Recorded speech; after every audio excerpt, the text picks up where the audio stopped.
Hey y'all, hope you're good. This is going to be a quick overview of how to introduce reggae music to your class. So we're just going to jump right into it, y'all.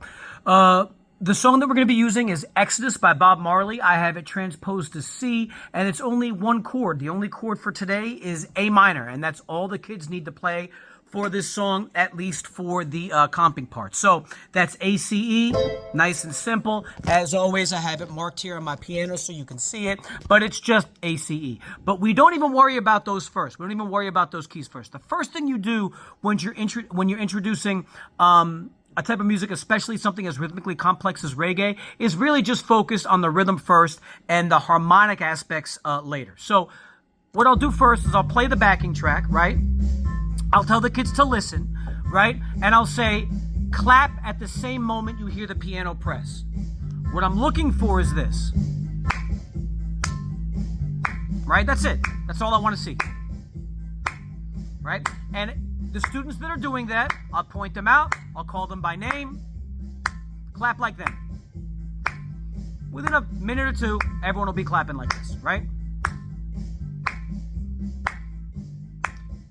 Then I'll say, all right, do it on air piano, right? Air piano is this, right? Then I'll say, all right, do it on the piano that's at your desk. That might be a paper piano for y'all, might be a real piano, but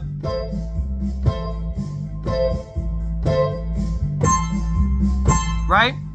And then they're playing it on the real piano.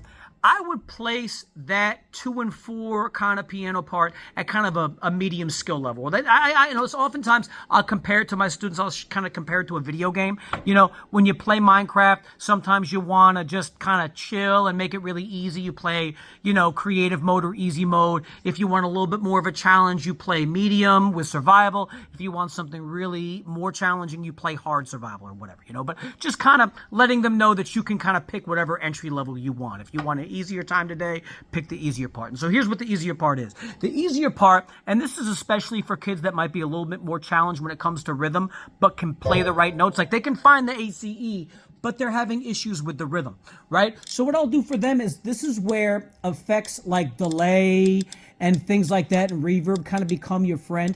Anything, you know, delay especially, it muddies the rhythmic waters. So a kid that has trouble, right, playing Exodus on the 2 and 4, and that is a skill, like playing on the 2 and 4. Students that attend church or come from musical families, places where they play a lot of music or listen to a lot of music, they're going to have a much easier time clapping out or tapping on the 2 and 4 than kids that don't have that in their musical background. But either way, the delay is great because it allows kids that have trouble with rhythm to add something meaningful to the music, playing the correct keys, but not having to be so focused on playing the right rhythm. So let me just show you. I'll tell them just to pick a number, like maybe the number 7. Count to that number, and when that number is over, just hit it. So they might be like, they might even count off beat. They might say, 1, 2, 3, 4, 5, 6, 7. Sounds good, right? Notice no matter when I play it, if I play it right on the 1, or right on the 2, I'm sorry, right on the end, right, I'm getting my theory wrong, but right? Sounds good no matter what, right?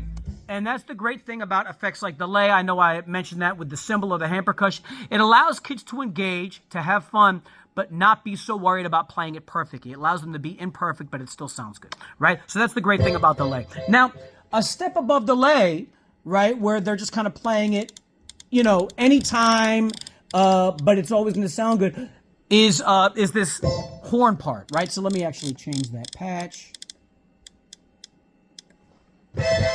Right? So here's what that is, right? So this is a 6 count, and then you play it. So I'd say 2, 3, 4, 5, 6.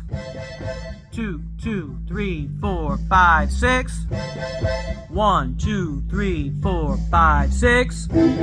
Right? So on and so forth. Right? So that's something for students that might not be able to lock in with the 2 and 4, but have some rhythm, but a little bit more comfortable on the 1 or 3. Right? So again, students that can play on the 2 and 4, that's a little bit more advanced, but there are going to be students that can hit that 1 or hit that 3. that allows them to play a part that is locked in with the rhythm, but not locked in with that more challenging 2 and 4 rhythm. So then the other option, and this is where we get to the kind of harder stuff, is the bass line and what we call reggae bubble organ. So let me just explain the bass line as quickly as I possibly can.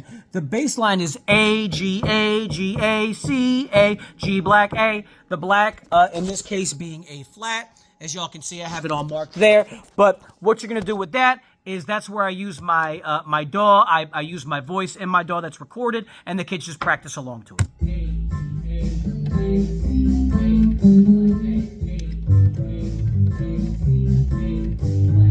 A, G, A, G, A, C, A, G black A, G, A, G, A. Right? And it's okay if the kids play like this. They're just learning. It's okay to just let them get acclimated, get used to it. We can always focus on technique later. Okay? So that's the baseline. Now, the even more advanced, this is like the upper echelon part. I'd say with a group of 4th or 5th graders, there's probably one kid in the class that can play it if you explain it properly. And that's the key thing about a lot of this stuff is just proper explanation. It's not a question of your kid's talent. It's just putting it into a context that they understand. So this is called reggae bubble organ. So reggae bubble organ is basically an organ kind of comping technique that you hear in a lot of reggae music where you're playing on the E and of every beat.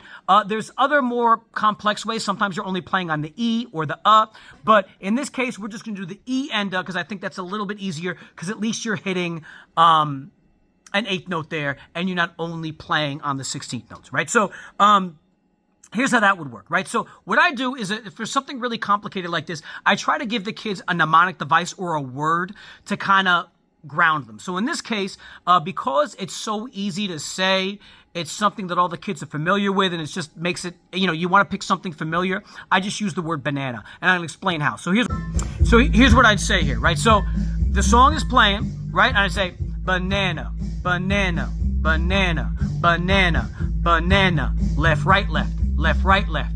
Banana, banana, banana, banana, banana, potato, tomato. It doesn't really matter, right? But you want them to connect with a word that makes sense. Oftentimes you'll find if they say it, they can play it, right? If they can describe verbally what they're doing, it's going to be easier for them to play what you want them to play. Okay, so I'll say that, and then again, in a sample size of like 25 kids, a sample class of 25 kids, there's probably 1 or 2 kids I think that can play that, right? So, and then I'll explain left, right, left, left, right, left.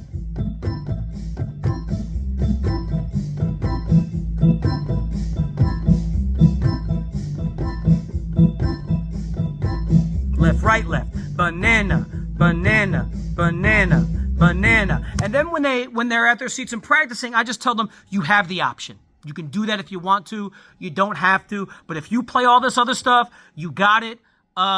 On the 2 and 4 and you're a little bored and you want something extra, just give that a try. Okay? So, again, guys, the idea kind of behind this is that the song is Exodus, right? It's an introduction to reggae music, but notice that there's all these different entry levels for the kids, right? There's the easy, there's the medium, there's the hard. So that way, your kids that want that challenge or can meet that challenge can do it, but you also want to make sure that you're making room for the kids that have less rhythmic ability in this case, or just maybe less musical ability, or even just less familiarity or context to be successful and engage in a meaningful way. All right? So I hope that helps you.